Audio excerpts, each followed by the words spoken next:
Hey, welcome back, everyone, to the Data Ideas podcast. This is Dustin, episode 66, coming your way Ooh. with Major Data. Wasn't that the order where Welcome. they killed all the Jedi? That's a bit ominous, man. I don't know. It's good to see you again. It was good catching up before we went live a little bit. Yeah. Good. I'm looking forward to hearing more about what you're up to. But the one and only Albert Bellamy joining me this evening, or morning or afternoon, depending on where you are. And by the way, if you are joining live, give a shout out in the chat. Let us know who you are, where you're coming from. We always like to see who's joining us and say hello. Yeah, But for sure. yeah, how's it going? What's good? How are things going? Things are going great, man. Things are going great. The day job's still awesome. The nights and weekends running the family business. Yeah, things are very good.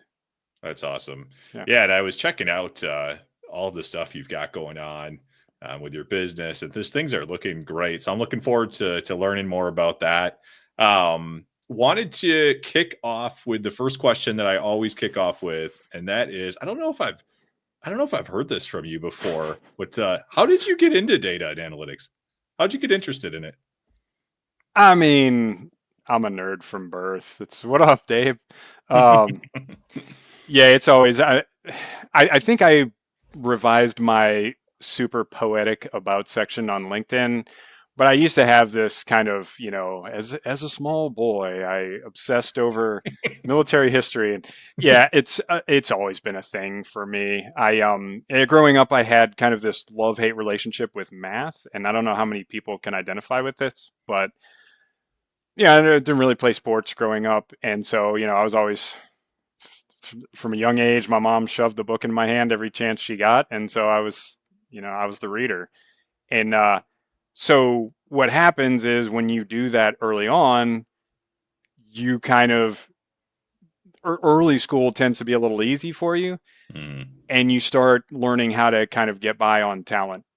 And so when school gets to where it's not as easy, like, you get into high school and, you're taking calculus and it's like, oh, everything up till now has been easy and you could just show up for the test and do fine. Now it's like, hey, you actually have to do homework.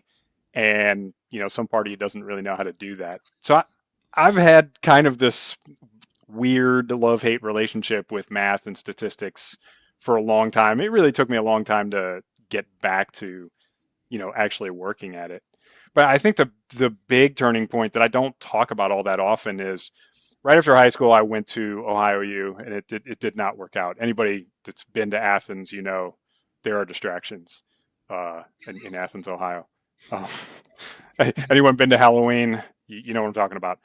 Um, but there was this class that I just happened to take in my sports industry major, whatever I was doing, and it was called Product and Operations Management, and it was just an elective, like, kind of business other thing, and I took it and I was like it just captivated me. And we didn't have any of these, fancy newfangled tools the kids have these days with your Pythons and your whatever else. But it was, I mean, I was just sitting there like doing these problems, these optimization problems, just with a Mm-hmm. pencil on Mm-hmm. paper, old school. Mm-hmm. But I was just enthralled. And it was funny because I do group projects, and the other people in the group would be looking at me like, "What is wrong with this guy?" Because I was just like, "Isn't this fun? Right. Yay!" Mm-hmm. I tried to tamp down the enthusiasm, but I just remember thinking like, "Hey, it really sucks that this is only one class, and wouldn't it be great if I could major in this?" Mm. And then fast forward, like quarter century or so, like flamed out Ohio U, joined the Marine Corps. I suppose it was 20 years later that I realized like, hey, you can't actually do this for a living. And I went and got a degree in it through the Marine Corps, and then came out and yeah, at one point I was sitting there like Googling what is data science, and from there, kind of the rest is history. Once I decided to retire, Mm. but Cool. And yeah, when you Googled that, what kind of things came up? I don't remember. I just remember thinking, well, this is funny because I don't even know the word for this. We called it something different in the Okay. military. It's Mm-hmm. Operations Research and Systems Analysis, or ORSA, Gotcha. Yeah. because we make everything into an acronym. But yeah, it was like when I found out the name for that outside of the military was data science or data analytics. I'm Hmm. like, what is Hmm. this thing? So yeah, probably a bunch of Ken G videos popped up, if I'm Yeah, I was guessing. But curious. I was wondering if there was any familiar faces that you remembered seeing I would pop up. imagine so. Yeah, I Yeah, wish I had taken a screenshot of the results. yeah, Just scroll cool. past all the paid stuff. And so, what are you up to these days? Obviously, you've got the day job, you've got a lot of your own stuff going on. What are you up to in the industry? Yeah. What am I not up to? I don't sleep much. That's what it seemed Um, like looking at yeah. everything earlier. Yeah. Yeah. That's kind of by choice actually. I find as I get older, I don't need as much sleep. But yeah, yeah, working for Ultrix by day. A lot of people know me as the instructor, Hmm. because that's what I still do that at the convention. Yep. And I did that for about 2 years, and then I found that I got a little worn out on that just because it was kind of Groundhog Day, and there Hmm. was a limit to how many subjects we actually had curriculum on. Hmm. And so once you teach, there's not many people ordering up these, highfalutin classes like, clustering tools and stuff like that. So you're teaching, apps and macros over and over again. Sure. And yeah, after about 2 years, I was like, okay, well, let's find something different. I actually put in for a data science job, which is kind of a funny story. It wasn't a very pleasant story. I got turned down. Well, coming full circle to from the Google stuff. Yeah, Yeah. yeah. Um, but yeah, and so getting shot down for that, I did have to go to my then supervisor and say, "Hey, I'm looking for something different." It was an internal move, and Yeah. it's just kind of dirty pool to not do that. And so she was on board with it. She wanted to, she was sad to see me go, but she wanted to make sure I was fully engaged. And so when there was a consulting gig that came up, and she spotted it, she said, "This is probably more your speed. It's a little less." Kind of high level geeky, but it's a lot more working with clients and solving problems. It's like, if I'm honest, that's probably more my speed just in general. I do actually really enjoy the customer facing aspect of the job. Hmm. Um, Not like 24/7. I don't want to be in sales, but yeah, love that stuff. So we were talking beforehand. I love Hmm. the kind of the had to be comfortable being uncomfortable. So Right. you just sort of drown every day, and um, yeah, I lose track. It's rarely does a day go by that I don't get a new client, and the ops people describe the problem statement, and they say, "Can you handle this?" And I'm like, uh, I'll figure it out, I guess. Hmm. But yeah, every client that comes through, it's like that is a totally different problem from anything I've ever solved before. And I've actually kind of surprised myself with how often I've been successful. It's always kind of a thrill. Yesterday I wrote a regex string that worked on the first try, which even for me, teaching regex, like that's a rarity. So That's yeah, Ultrich's that going awesome. That's cool. That's Yeah, awesome. And yeah, it's I've done some client facing work, and it's definitely different yeah, than whether you're doing work as a practitioner in an organization, hired as an analyst or analytics manager, and different than I do a lot of training work now. yeah, It's different. But to your point, you do learn a ton. You do get exposed to tons of different use cases and challenges that wide range of companies and industries have. yeah. And I feel like the learning that you have, like just personally, like I feel like it's like dog years in like 1 year in Yeah. client facing work is like 7 years elsewhere. So Oh I don't know yeah. what that ratio, but you learn a ton. Because any of these technical concepts, it's Mm, it's like it's tough. You have to have iron discipline to be like, oh, I'm going to learn for hours every day, hmm. and just never let the kids or the house or whatever Right. things, TV, distract you from that. Like whoever can do that, God bless them. That's not me.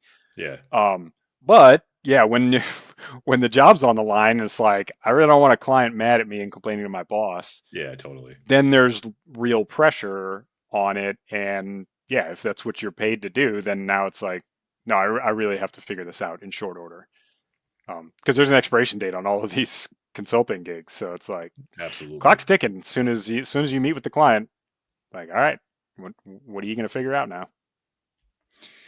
And so I just wanted to give a shout out to some of the folks. It's good to see folks saying hello in the chat here. Oh yeah, So comments LinkedIn turned on. user was agreeing with you Taki, earlier. what's up, Taki? How's it Taki's one of my going? people. Nice. David, Awesome. what's going on? David, how's it going? Arthur, you're too kind with that statement. I appreciate it. Shayanti, good to see you. Ava Hey, Gianti. Gad. Yeah. Muhammad, thank Mohammed, you. what's up? Very kind of you. Yeah. Appreciate the love in the comments there. Good to see everybody. If you are joining live, just continue to say hello. Let us know who you are, where you're coming from. And if you've got a question, drop it in. Maybe we'll have time for a question or two. Yeah. I know we've Cool. got to stay on track because Albert's got an event after this. He's a popular Yes. guy. Yeah. Well, I mean, when you put on your own events, whether anybody shows up has yet to be seen. But when you put on your own events, I mean, that's pretty easy. That's funny. Cool. I'm going to try to duck into that one as well. We'll talk a little bit more about Awesome. that in a few minutes. But Yeah. so you made a transition, a pretty significant one, coming from the military, going into the analytics field, and now Yeah. I would say a leader in the analytics field. I'd say most folks in the industry know who you are. So that was a big transition. Like, can you talk a little bit about that and what that looked like? Yeah, absolutely. I'll actually talk more about it in my event, but Okay. So encore, kind of part two or yeah, whatever. for Yeah. sure. Mm-hmm. Yeah, I mean, talked about hitting the Google search bar, but I mean, a lot of it was I just sort of stumbled into a lot of right answers, Mm-hmm. and if that's just you call it divine intervention or what it was, but there were a whole lot of things that I did that looking back, I was like, man, that really probably felt kind of stupid at the time. Mm-hmm. And they just wound up all working out really well. And one of the ones I'm going to talk about is like I didn't do my homework. And I talk about this fairly often is like I'm not a technical expert. And early on I had a mentor that was God bless him, he was amazing and he did great things for me. But I was the worst mentee ever because he would give me these tasks and it would be like, hey, let's work on SQL and let's work in this platform and let's blah, blah, blah. And I would mean to do it and I would start doing it. And then something shiny would fly past my, like there'd be something going on LinkedIn and I'd be like, ooh, let's do that instead. And then it would be like 3 weeks later, I'd be like, oh, wow, I got really caught up doing this, promoting a podcast or, like meeting all these people and answering all these connection requests and whatnot. And it's like, boy, it's been like 2 weeks since I touched any SQL. And so that just kept happening over and over. But eventually it was like opportunities would pop up. And so one of them was when John David asked me to be on the to help him out with how to get an analytics job. That's right. And I Mm-hmm. remember like, no kidding, like kept me awake at night Hmm. because I was like, man, I don't think I even knew, I had no concept of how much work I was going to do on that. Mm-hmm. But I knew that it was going to be a thing that would like take me away from hard skills and working Mm-hmm. on being a good SQL and Python and whatever else practitioner. That, there's only so many hours in the day and I was still working full time. And I kind of talked it over with the wife. She kind of told me not to do it. I said, what do you know? And I probably said something like, I value your opinion, but I'm going to do this other thing. But You guys yeah, seem like, to be fine now too. I see lots of collaboration. yes, Okay, yeah. I just we have a wonderful relationship okay. Don't and want anyone to be concerned. yeah, no, it was, but yeah, that was looking back, I did that a lot. And like every time I had a choice to make, I would generally choose the thing that seemed like more fun. Yeah. And somehow that actually worked out. Did not work out well when I was like blowing off my homework in high school. I pulled a lot Mm-hmm. of C's when I should have had A's. Mm-hmm. But yeah, with networking and content creation, suddenly it worked. The thing that was fun to me was all of a sudden turned out to be very rewarding. It didn't necessarily seem like it at the time, but Mm-hmm. yeah, I got either super lucky or yeah, something was working in my favor. because that was the kind of the key to my transition, was once I started getting out there and talking about it. And there were a couple other things. There was a military influencer that I followed that, got me on the challenges, and, Hmm. totally by accident too. Like, he did not mean to do that at all. It was a joke at first, but, and that's where LinkedIn hard mode came from. And it was, God. yeah. And it started as a joke. And it was just something where I was like, well, this seems like more fun than, doing my homework. Hmm. And so I did That got that. some major traction. Uh, Yeah. yeah. I mean, I wound up having to stop because it was just way too busy and it was so time consuming. Um, but yeah, it was a ton of fun while it happened. And actually, it's informing some of the things that I'm doing now. Um, but yeah, it was guided by like goofing off and blowing off my homework, and instead just going and like hanging out with people like Dustin Shimmick and Harpreet and, Kenji, and, like Artist of Data Science like blew up Yeah. right at the Hmm. exact Yeah. right time for me, Hmm. because I was like, oh, I can just get off work and then I can just log into this on my phone because they're doing a Zoom call, and just set it by the grill and sit here cooking dinner. And then, they were nice and open and accommodating. And even though they're like high level geeks and I'm like, nothing compared, like they would be like, hey, let's toss a question to Albert because he's hanging out. Um, so all of that was just like, I did it because it was fun, and I was like Right. totally burned out at work, and it was like some part of me couldn't handle coming home and like grinding more. That like there was so much Hmm. grind at work that I had to have something that was a little less stressful. That's really interesting. And I hadn't heard that perspective from you before, but that was the first time that I saw you was on the How to Get an Analytics Job podcast. Yeah. And yeah, that was my first memory of major data.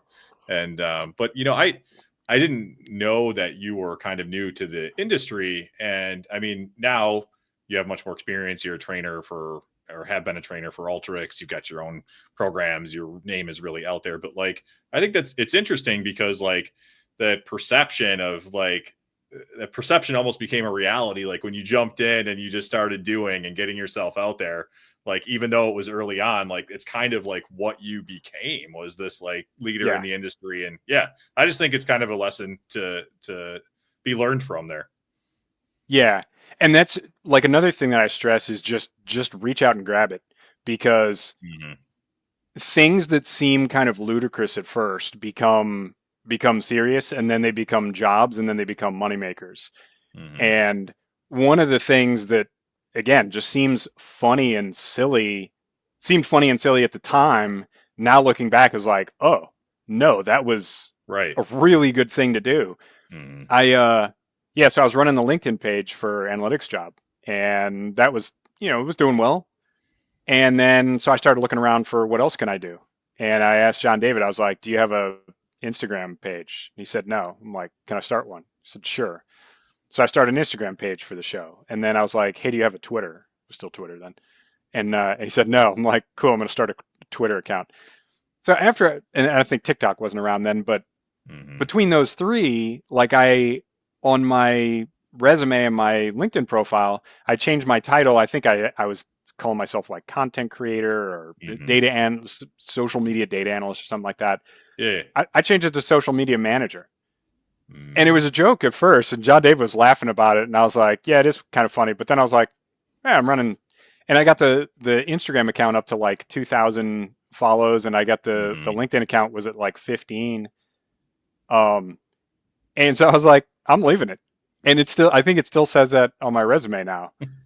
And I tell you, like, I've never had an interview where they haven't asked about that, between the job, the title, the metrics, That's and they're wild. not Yeah. exaggerated. I mean, it's, so, but it was like, it wound up being exactly what I wanted it to be at the start, which was an entry into data analytics and, a first data job.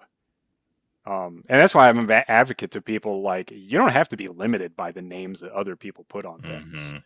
Like, you go decide what it is. And that's really interesting that you mentioned that there hasn't been one person that hasn't asked you about that, that's interviewed you or looked at your resume. It reminds me of, it was probably in the 2015-ish time frame. I had back in maybe 2012 or 2013, I started a YouTube channel where it was the same thing. It was a joke. I was making some Excel tutorial videos back when Yeah. Excel was, still a little bit more in style, if you will. And Mhm. I was using it heavily in my job. And I thought it was a joke when I first started making these videos, but I was making videos that I knew. I mean, I knew it was stuff that I would have had to learn when I was Yeah. stepping into an analyst position. And as I created that content, there was a healthy number of views on it. But beyond the views, I ended up, I think I created like 60 tutorials or so, and I put that Mhm. on my resume. And I remember interviewing for my next job after I had done that. And I remember sitting down. I thought of this just when you said that. I remember sitting down. I can just see it being in the interview room. And this gal sitting across from me, who I'd never met before, said, she pulled up my resume and she puts it down and she says, "Now I want to know about these Excel tutorial videos because boy, could I Yeah. use some help with that." Right. Yeah. It went, to your point, went from joke to now I'm in an Yep. office talking with someone for a better data analyst job about the tutorial videos, and it Yeah. sparked a 5 or 10 minute discussion. And that's so valuable and so legitimate. And I know that I'm going to talk about this in my webinar. Mm-hmm. And I generally get these incredulous looks from people, or just kind of scornful looks, when I'm like, creating content is its own reward. It Mm-hmm. it will sharpen you in ways that you cannot get from anything else. That, and it demonstrates a level of competence that is very difficult to display any other way. Mm-hmm. True. And when you come into, like, nobody sits there and makes 60 YouTube videos for funsies. Like, uh, maybe there's someone, but people are getting like 1 or 2 views per video. You're not getting to 60. Mm-hmm. So you've got to have some kind of feedback loop. Mm-hmm. If it's, your hobby or side hustle or whatever, Mm-hmm. like, somebody's watching those and somebody's responding to them and encouraging you to keep That's true. going. That's a good point. You're Yeah. getting response. Mm-hmm. That means you can communicate. That means you can communicate data results, you can communicate technical instructions. And that's what I think people don't get, is they're like, oh, content creator, it's like something, it's either something sleazy, or it's like, a pick me, like, you're just a hound for attention or whatever it is. Mm-hmm. No, Mm-hmm. that's a demonstration that you can convey value. And you know that the struggle's real as a content creator. You work on a piece of content, you put it out there, and on LinkedIn, and it gets 500 impressions, and you're like, you go stick your head in an oven. Like, you feel like you are a failure. Right. But same thing with the consulting gig. Like, that's pressure. It's all self-generated, but Mm-hmm. you put something out and you're like, here's my baby. Everybody love Mm-hmm. me. And the whole world is like, and just goes on living their life, and you're like, I've been rejected. And Mm-hmm. if that either makes you quit, or it makes you go back and redouble your efforts like the Death Star commander, and you're like, no, the next one's going to kill. Like, this is going to be amazing. And so, yeah, so you don't get to 60 of anything like that Yeah. unless you're succeeding and you're doing A/B testing and you're measuring feedback. I mean, that's analytics, Mm-hmm. and it's communication. So data storytelling, like the whole 9 yards. That's a really good point. I hadn't thought of it that way either. And I remember when I was doing those, I was getting, feedback, like, digital pats on the back. People were like, Yeah. "Oh, this really helped me." And, it's like there's momentum that carries forward with that. Mm-hmm. It becomes less of a joke the more that you have that feedback loop established, Yeah. as you said. Yeah, so I feel like I've seen these photos of you training classes, and people seem so excited about learning from you. Like, you seem like a really great trainer. I know Yeah, you do I tons of don't classes publish the photos where there's like where 20 they're people in a 300-seat classroom. I've had a couple of okay, all right, those. or where they're throwing tomatoes or whatnot. No, it's I Yeah. know you work your butt I've had a off when clunker or two. Yeah. sure, it happens. It happens to the best of us. But I know you do a ton of on-site trainings when we have the conferences and Mm-hmm. things like that, and you've trained a lot of folks. I know you've helped a lot of people in that regard, but also as a careers coach too. And like I said, I was looking at a lot of the content you have out there. I've seen several testimonials, whether it be on LinkedIn or even some of the ones you have on your website. But how does all of this experience we've talked about so far your career transition. How does that help you as like a trainer and a careers coach today? Yeah. So you froze up for a second. Oh, What was sorry. it? Help me with trainer? Yeah. Sorry. It's probably Oh on yeah. my end. No, no. It's all of the experience that you had kind Mm. of from the career transition. Like, so you solidified yourself as a good trainer, you're a coach that's impacting folks. Like, how did that experience, your own career transition experience, how does that help you today as to be a trainer and a coach? Yeah. Hmm. It's I think everything that I've gone through and transitioning from a dissimilar discipline and industry, it teaches you a lot of empathy. You kind of see it from every angle. Like I've seen people from the angle of like trying to get in the Marine Corps. We got Abe Diaz, the recruiter here, can talk Mm-hmm. about that. But and in every job I've been in, I've seen it from the I'm the applicant to I'm there.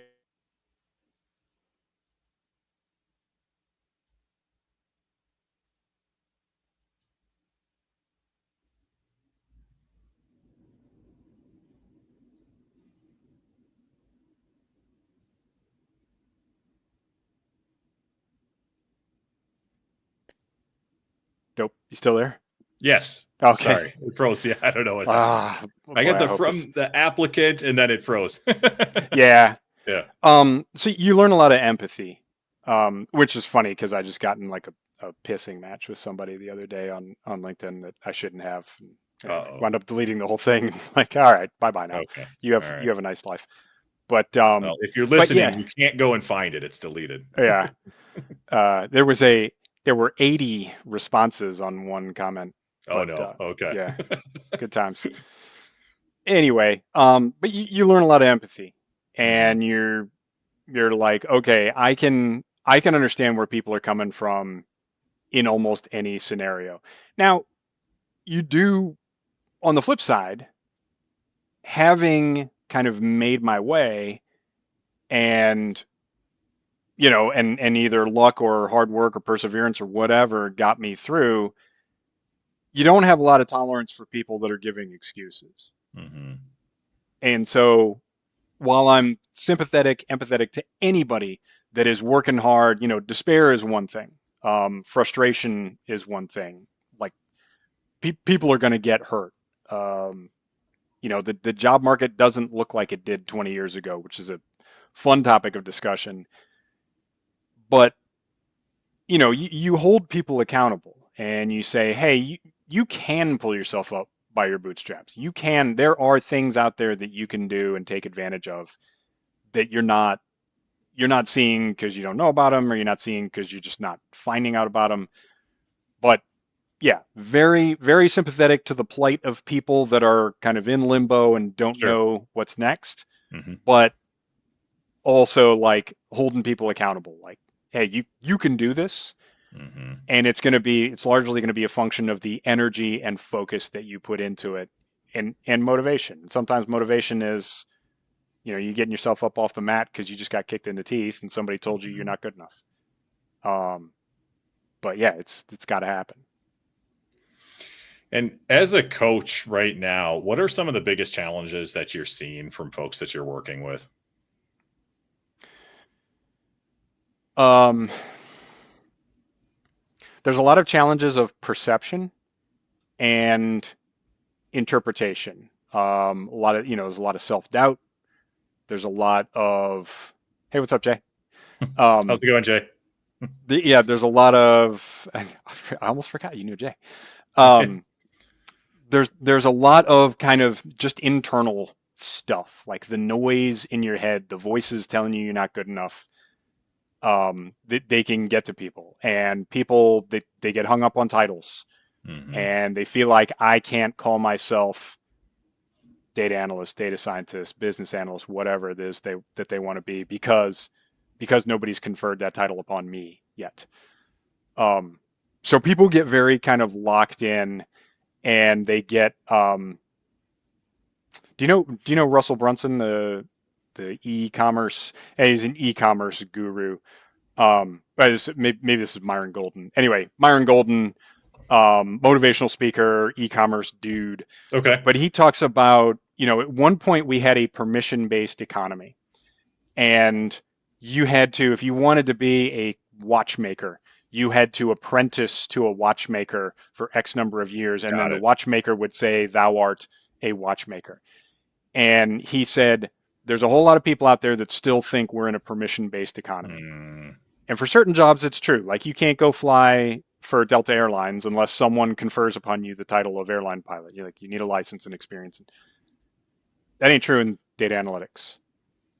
In a very large extent, to a very large extent, you are what you say you are, and you are what you believe you are. Now there's delusion too, but I don't see that nearly as much as I see people that talk themselves down and talk themselves out of things that they're qualified to do, mm. and cost themselves opportunities by defining themselves as less than they can be. Yeah, it's interesting that you can be kind of what you want to be in the industry, but it's also, I think, unique that we have folks that mostly undersell themselves versus Yeah. oversell, and I've seen that a lot myself. I mean, in my own career, but also in many others, and so that I can definitely relate to that, and I see that in the industry. What's I guess like in terms of kind of is there a mindset recommendation that you have, or how do you help people like overcome that specifically in terms of like not underselling, not overselling, but like appropriately selling yourself? Like, do you have kind of a tip or two of that specifically? Yeah, I think it's a hot topic lately, but a lot of it is I try to do more storytelling now, Mm-hmm. and that's social proof. Like people, you can sit there and punch people in the face and say you're good enough, you're good enough, people like you, Right. you're Mm-hmm. you're smart, you can do data, Mm-hmm. and they'll never believe it. But as soon as you tell them a story like, I knew Samantha, here's what Mm-hmm. Samantha did. Samantha got hired with these, relatively meager set of skills. Why? Because she Mm-hmm. believed in herself. Mm-hmm. And she worked herself into the right opportunity. If you tell somebody a story and you put a name on it and it's, it's a real person, Mm-hmm. and especially if you're the real person, sometimes people are a little more skeptical about that because they think you're kind of blowing smoke. But yeah, if you can tell a convincing story about a person, like I've seen this happen, so I know that you can do it. Usually, you can get them to take that leap a Mm-hmm. little bit better. Um, what do I tell them? A lot of it is, it's kind of deductive reasoning. It's like, I've seen this example, and then here's this assumption that you have. The assumption is the ATS is screening out your resume over and over. And then you break it down logically and say, hiring is like this. The hiring team is looking for this kind of candidate. Therefore, why would they use an automated system to reject Mm. boatloads of qualified candidates? Right. When you break it down logically for people, you give them a story example that works on like a visceral emotional level.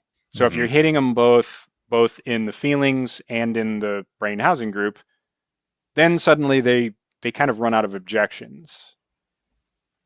And so yeah, that's usually the thing. It's like if I can give you an example of someone that took the leap and had confidence when they had every reason not to, and then I can explain to you logically why the reasons why you doubt yourself are false or self-generated or a bias or something, then I think you've given them all the tools to get past it. That's really interesting. And I just wanted to read this comment from David. David dropped in the chat, imposter syndrome was holding me back. And thanks to an Albert coaching session, I was able to gain confidence, forever grateful. I thought that was really cool. My man, screenshotting that one. Thanks, There we Dave. go. Very cool. Um, awesome. So you recently launched something called the Data Career Academy. Can you tell Yeah. us a little bit more about that? Got a couple of graduates here in the chat. Awesome. Yeah, so Data Career Academy was that was my attempt to take all of the things that I'm good at in the data field, which is I've largely focused on the non-technical aspects. Why? Because I got into analytics at the ripe old age of 45.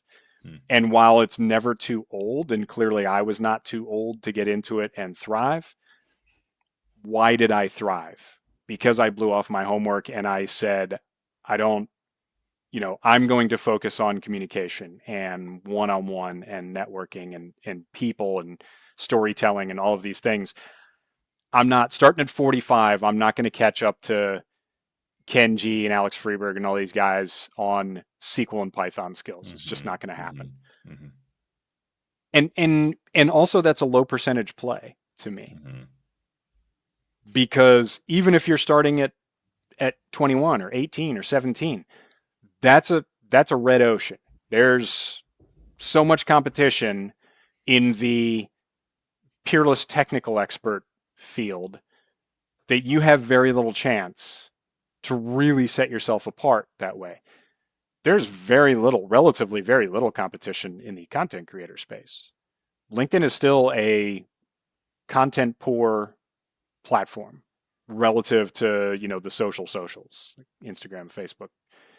And so if you can, it is a whole lot easier to establish yourself as a voice on LinkedIn, and I'm living proof, and YouTube Yeah, to a larger extent. I mean, YouTube has the same kind of staggering viewer to creator ratio similar to what LinkedIn does. If you can establish yourself on either one of those two platforms, you have a far better chance of being distinguished in a short period of time and to do things that are high leverage, like make some instructional videos that maybe people will right. like get out there and tell your story. Even a story of kind of woe and despair can resonate, as long as you're not like, doing clickbait and trying to get like misery porn going. But Mm. if you're kind of set back and get back, you're like, hey, went for an interview, really wanted the job, didn't get it, here's why, it sucks and I'm sad, and then the next day you're like back at it. Mhm, People love to hear that. People love a comeback story, and everybody identifies with that. Everybody's been kicked in the teeth. mhm, You, me, mhm, everyone. mhm. So, like, if you can be out there telling those stories, if you can be out there teaching people, you're going to be one of the very few that's doing that. If you're if you're taking every SQL class under the sun, you're going to be one of the many that's doing that. And so your chances of setting yourself head and shoulders above the field greatly reduced. It's a low percentage play. Now you do need technical skills. I'm not blowing them off completely. And again, I got lucky, or was it fate that I found a platform where I was like, this is fun. This doesn't even feel like work. Let me play with these workflows all stinking day. Right. Mhm. And to the point where, people were like getting on me like, hey, I need you to get this Salesforce cert. I'm like, that's dumb. Let me play with Alteryx. I didn't actually say that, but yeah, I mean, it was just like anything else. Alteryx kind of came into my life right at the right time, and I did the thing that seemed more fun, and that worked out for me. So Very cool. got off I like topic the there. perspective. And right after this show, and so actually, you know what? I'm gonna throw a prompt out there. One opportunity to the chat. If you want to ask Albert a question or two, drop it in the chat right now. Yeah, Maybe we'll have time for one or two. But after tonight's show, this show, you've got another event coming yeah, up. And this is going to be on. Well, why don't I let you explain what it's going to be on? yeah. So I got off topic on Data Career Academy. Data Career Academy was 9 classes. So I did it twice, and I taught it over 3 weeks, and we would meet 3 nights a week. So that was cool and had a great time. I feel like the students really got something out of it. I think I had like maybe 15, yeah, like 15, 20 core students each cohort. But it was cool. We had a little graduation and certificates and everything, and it really felt like people got something out of it. I certainly learned a ton teaching it. When I started looking at it, it was like I still love short-term challenges. have loved them since, Hmm. the joke one that Mike Quinn threw out to me that got me launched on LinkedIn, that I then kind of evolved later into LinkedIn Hard Mode, which is the 30-day challenge. Hmm. My wife and I loved doing 75 hard back in the day. Like, short-term challenges, they're kind of my jam. And I did a couple of series on YouTube. I did one for like Tableau Desktop Cert and one for Hmm. like Ultrix Core in 30 days. So I just, it's a construct that I really like. I love the book Ultra Learning. It's my thing. I started thinking, okay, well, what if we could boil down Data Career Academy into a challenge that would be short? And I'm like, okay, well, it's nine classes, nine major topics in Data Career Academy. And I started thinking, well, if somebody was just doing, Google's always listening, man. I tell you what, if you boil it down into things that a person can do for like an hour a day, just a just a dedicated chunk of time, like set your little Pomodoro timer and go, and just do one thing per day, burn hot on that. What could you accomplish along those same lines as Data Career Academy? So Hmm. all high leverage stuff. And my thing is like, if you're going to burn 10 hours, yeah, you could probably knock out like a Udemy course on SQL or Excel or Sure. whatever. Or if you spend 1 hour working on your resume, that 1 hour is much more likely to bear fruit in your job search, Hmm. because for every data analyst that's out there unemployed because they're technically not up to snuff, I know 10, maybe even 20 that are unemployed because technically they're amazing, but career wise, they stink. Sure. And they're either their resume is terrible, their LinkedIn's terrible, they have no network. They're just not doing the high leverage things that get you ahead. So I thought, okay, well, what if we did a short term challenge along the lines of Data Career Academy? Just do these things. You're still upskilling, you're still working on all of the technical stuff, go learn Gen AI and prompt engineering and all that stuff. But if I get you to spend 1 hour a day on each of these things, how much could you accomplish? How big of a difference could you make? And from what I see of the, kind of the ocean of unemployed analysts out there, it'd be staggering. Because every time I look at somebody, it's like, can't do it, can't get a job. It's been 6 months, a year, 2 years.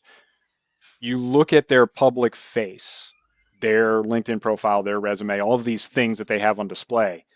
5 minutes, you're like, yep, that's why. Your resume doesn't convey value. So you've applied 1,000 times and gotten zero callbacks. See it every day.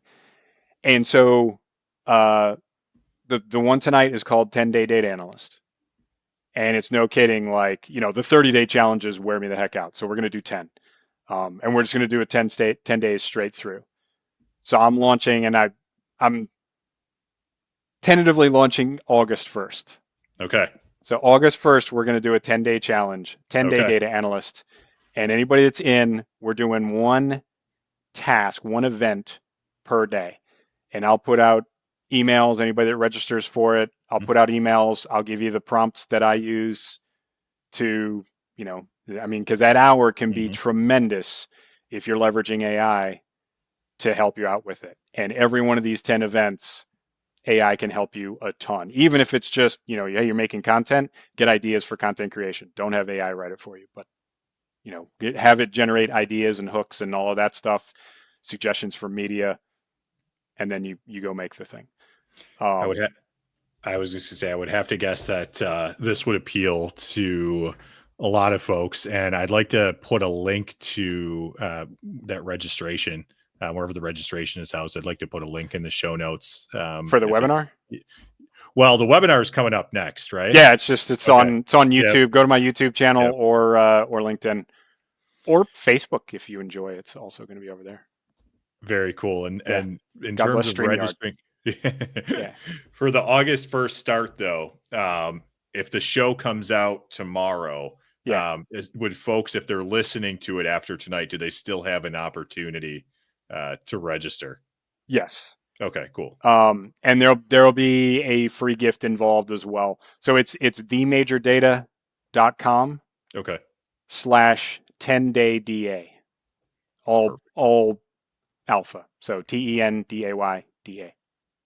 Very cool. Awesome. Perfect. We'll put a link to the show notes. And then if folks do want to attend, so they go to your YouTube, did you say next? And Yeah, it's okay, going to be on. It's going to be simulcast if you remember that word. It's going love to it. be YouTube. The young ones in the audience. Arthur, if you want an explanation on simulcast, just ask me afterwards. It's going to be on YouTube, Okay. LinkedIn, and Facebook. So if you go Okay. to my Cool. account on any of those, I think LinkedIn is my account. I don't remember.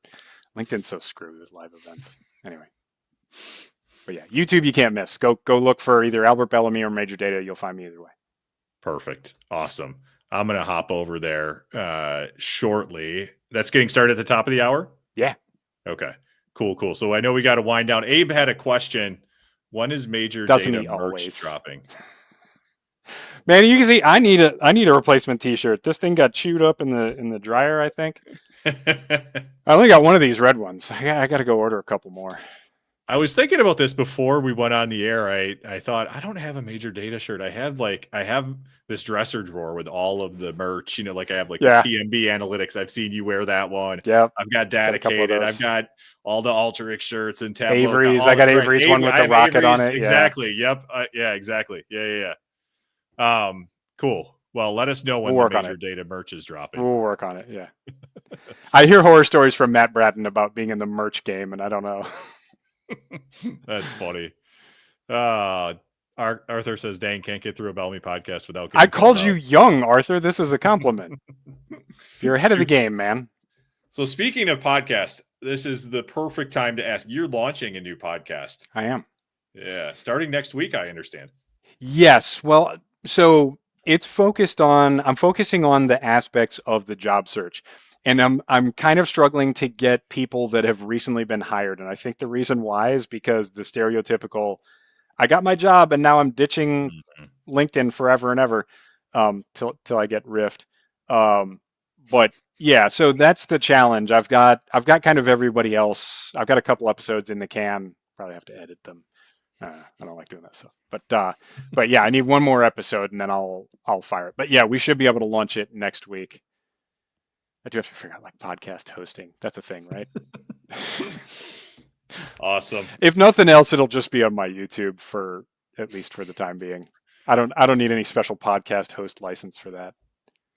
All right. Well, we got a link to your YouTube channel in the show notes here too, so folks Awesome. can find that. Yeah, absolutely. And then the website again, it's the Major Data. Is it what it is? Themajordata.com. Yeah, Yeah. majordata.com was taken. So I had to put Okay. the V Got on it. there like the Ohio State. Yeah. Okay. Very cool. And then last thing, I want to make sure we give a shout out to the local groups here. We've had several folks on that have Oh given a yeah. shout out local user groups and groups in their community. You have in North Carolina, so you're known globally. You're a global star. You help people all over the world, but you're also doing a local meetup right next Yeah. week. Can you tell us a little bit more about that? Yeah, absolutely. I started I retired out of Camp Lejeune, which is one of the bigger, I think the second biggest Mm-hmm. personnel wise Marine Corps base in the world. Mm-hmm. And it's kind of out of the way. And so there's no, we're like 2.5 hours from Raleigh, and there's no big tech hubs near us. But there Mm-hmm. are a lot of tech savvy people retiring or getting out from the Marine Corps, and a lot of them stay in the local area. So there is a tech community here. It just hadn't been organized ever. A couple of months ago, we just said, "Hey, who's on LinkedIn, and who wants to go to this from the Jacksonville, North Carolina area?" And I think we had 6 or 7, maybe including my wife. But that was, I always organize these things thinking nobody's going to show up. So I'm always pleasantly surprised when there's at least 2, so it's not awkward. So yeah, we had a great time, and we actually sat there and talked for like 2 hours. I probably blew off some work thing I was supposed to do, but nobody at Alteryx telling me. It was months ago. But yeah, we're doing another one next Friday, and um, so I don't know if we'll get more or less than the last one, but as usual, if 2 or more are gathered, I'm a happy man. So yeah, come on out if you're in the Jacksonville area, Moorhead City. None of y'all know where these things are, but Wilmington, you could even still drive up. It's just in Jacksonville. It's like an hour and a half. So Very Yeah, cool. should be There's, you good. know, it's actually I feel like there's quite a few data professionals in that area. Like, I don't know. I feel like I know like a disproportionate number of analytics professionals from North Carolina. So you Yeah. never know. Yeah. Oh, I mean, Raleigh, Durham, the triangle up there is huge. Greensboro, Triad, Charlotte, like, yeah, big tech hubs. Not quite like, the extent of like New York or San Mm-hmm. Francisco, but Mm-hmm. Mm-hmm. yeah, they're pretty legit, especially Raleigh. I got a cousin that works up. He does the website for the Masters. Ah, okay. That's cool. He's an important guy. Nice. All right. Did you get in on did you enter the ticket lottery? I am not a golf guy You're at not? all. Okay. Yeah, Gotcha. I I would saw the find, rejection and I emails went find, out a few days ago. yeah, I find crowds like that aggravating, and to go see something that holds no interest for me, no, would not do it. But yeah, Gotcha. power to Very everybody. cool. Well, I know you've got your event coming up. I want to give you a few minutes to prepare for Yeah. that, but it was fun hanging out with you. I appreciate you spending some time to do the Yeah, man. episode tonight. Yeah. Appreciate you. Always a pleasure talking to you. Yep, absolutely. Likewise. Hey, thanks for everyone too for that joined in the chat. It was good to see so many familiar faces, and for me, some new faces. I know some familiar to Albert as well. But Yeah. thanks again to everyone that joined, and head on over to Albert's event next on his YouTube channel. Yeah. See you, everybody. Hope Very you cool. can stop by. See everyone. All right. Bye now.